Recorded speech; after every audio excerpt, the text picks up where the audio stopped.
আসন্ন নির্বাচনকে সামনে রেখে মগরাহাট পশ্চিম বিধানসভা কেন্দ্রে এসইউসিআই কমিউনিস্টের মনোনীত প্রার্থী কমরেড গোরা জমাদারের সমর্থনে উস্থি থানার মোড়ে নির্বাচনী সভা ও শেষে পথসভার আয়োজন করা হয়।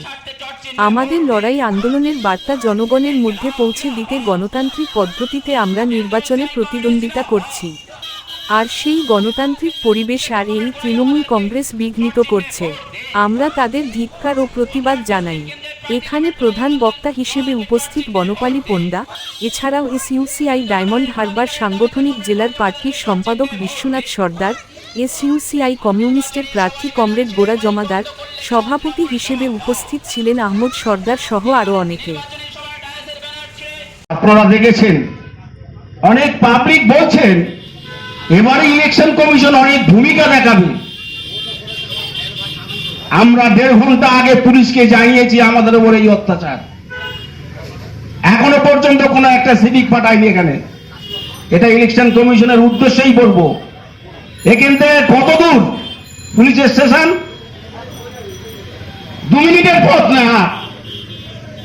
সেদিন দেখেছিলেন শাসক শ্রেণীর বক্তব্যের মাঝখানে হাজার হাজার পুলিশ যুক্ত ছিল, আর আজকের আমার যখন অত্যাচার হলো জানানোর পরে কিন্তু পুলিশ এখনো পর্যন্ত উপস্থিত হয়নি। এই হচ্ছে ইলেকশন কমিশন। এই ইলেকশন কমিশন গঠিত করে কারা? ভারতবর্ষের একমাত্র সাম্রাজ্যবাদ, পুঁজিবাদ, একচেটিয়া পুঁজিবাদ। আসা প্রচারে আসা ছাড়া আর সারবত্তা কিছু নেই। অবাধ সুষ্ঠু নির্বাচন, দেখুন মঞ্চের দিকে তাকিয়ে অবাধ এবং সুষ্ঠু নির্বাচন চলছে।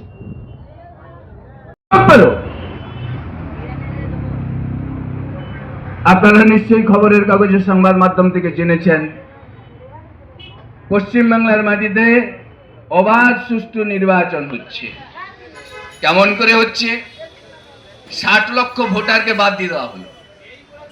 এই মগরাহাট পশ্চিম বিধানসভা কেন্দ্রেরও বহু হাজার হাজার মানুষ বাতিল হয়েছে। সম্পাদক মন্ডলীর সদস্য কমরেড বনমালী পণ্ডা আজকে এই মগরাহাট পশ্চিম বিধানসভা কেন্দ্রের এসইউসিআই কমিউনিস্ট দলের প্রার্থী কমরেড গোরা জমাদার, উপস্থিত কমরেডস বন্ধুগণ, আপনারা জানেন যে আমাদের দল এসইউসিআই কমিউনিস্টের পক্ষ থেকে সারা পশ্চিম বাংলায় 231টা কেন্দ্রে আমাদের দলের প্রার্থীরা এই আসন্ন বিধানসভা নির্বাচনে প্রতিদ্বন্দ্বিতা করছেন। দুটোর সময় মাইক ম্যান আমাদের ফোন করে জানাচ্ছে, দাদা আমরা খুব প্রেসারে আছি, দয়া করে মাইকটা দিতে পারছি না। কার প্রেসারে আছি বলবো না দাদা, এটি হচ্ছে তার বক্তব্য। ফলে আপনারা বুঝতে পারছেন